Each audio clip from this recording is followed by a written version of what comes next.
U.S. unemployment falls to nearly 1969 levels, hiring solid. File in this May 15, 2018. File photo, Joan Herrera, center, sits and waits as his mother Andrea Batista Garcia, left, and Marlene Gonzalez, fill out job applications while attending the Great Northeast 2018 job fair at Copriades in McAdoo, near Hazleton, PA. The U.S. government issues the May jobs report on Friday, June 1. Ellen F. O'Connell, Hazleton Standard Speaker via AP. File, Washington, AP. Another month of strong hiring drove the nation's unemployment rate down to 3.8%, tantalizingly close to the level last seen in 1969, when Detroit still dominated the auto industry and the Vietnam War was raging. Employers added 233,000 jobs in May, up from 159,000 in April, the Labor Department reported Friday. And unemployment fell to an 18-year low.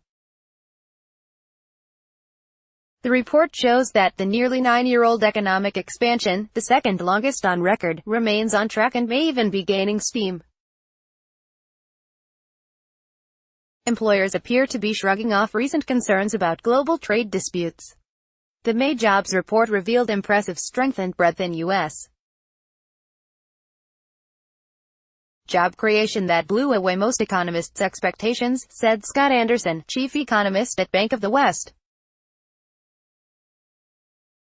With the unemployment rate so low, businesses have complained for months that they are struggling to find enough qualified workers. But Friday's jobs report suggests that they are taking chances with pockets of the unemployed and underemployed whom they had previously ignored. Roughly an hour before the employment data was released, President Donald Trump appeared to hint on Twitter that a strong jobs report was coming. "Looking forward to seeing the employment numbers at 8:30 this morning," he tweeted. The president is normally briefed on the monthly jobs report the day before it is released, and he and other administration officials are not supposed to comment on it beforehand. Larry Kudlow, the president's top economic advisor, downplayed Trump's tweet. "He didn't give any numbers," Kudlow said. "No one revealed the numbers to the public. Investors welcomed the report." The Dow Jones Industrial Average rose 219 points Friday, or 0.9%. Other indexes also moved higher. The healthy jobs data makes it more likely that the Federal Reserve will keep raising interest rates this year, 2 and possibly 3 more times, after doing so in March. Unemployment dropped from 3.9% in April. When rounded to one decimal, as the Labor Department typically does, the official jobless rate is now the lowest since April 2000. But the unrounded figure is 3.75%, the lowest since December 1969. Unemployment remained below 4% for nearly 4 straight years in the late 1960s, but it rose to 6.1% during a mild recession in 1970. It didn't fall below 4% again until the dot-com-fueled boom of the late 1990s. Businesses desperate to hire are reaching deep into pools of the unemployed to find workers. Unemployment among high school graduates fell sharply to 3.9%, a 17-year low. For Black Americans, it hit a record low of 5.9%. The unemployment rate for women dropped to 3.6%, the lowest since 1953. And the number of part-time workers who would prefer full-time jobs is down 6% from a year ago. That means businesses are converting some part-timers to full-time work.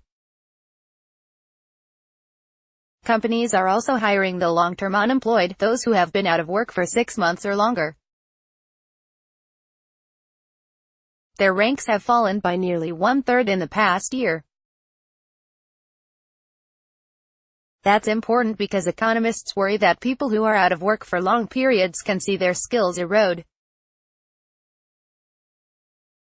Those trends suggest that companies, for all their complaints, are still able to hire without significantly boosting wages. Average hourly pay rose 2.7% in May from a year earlier, below the 3.5% to 4% pace that occurred the last time unemployment was this low. The number of involuntary part-time workers is still higher than it was before the 2008-09 recession. Martha Gimbel, Director of Economic Research at Indeed, the job listing site, said some of the fastest-growing search terms on the site this year are full-time and 9-to-5 jobs, evidence that many people want more work hours. That suggests there is still this pool of workers that employers can tap without raising wages, Gimbel said.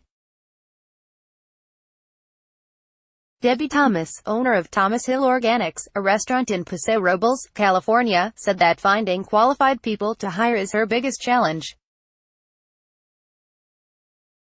She has raised pay by about $1 an hour in the past year for cooks and dishwashers but is reluctant to go much higher. "You don't want to price yourself out of the market," Thomas said.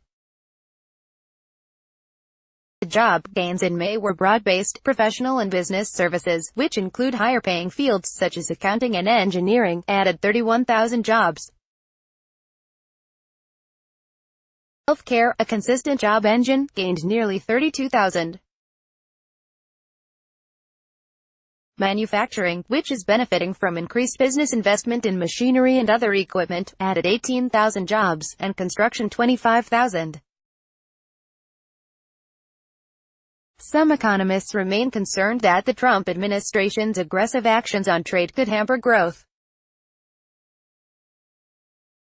The administration on Thursday imposed tariffs on steel and aluminum imports from key allies in Europe, Canada and Mexico. Earlier in the week, it threatened to hit China with tariffs on $50 billion of its goods. Still, consumer spending rose in April at its fastest pace in 5 months. And companies are also stepping up spending, buying more industrial machinery, computers and software, signs that they're optimistic enough to expand. A measure of business investment rose in the first quarter by the most in 3.5 years.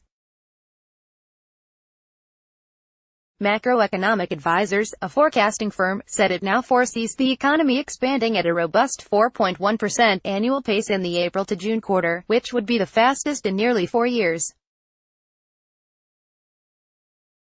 The economy expanded just 2.2% in the first quarter. Copyright 2018 The Associated Press. All rights reserved. This material may not be published, broadcast, written or redistributed.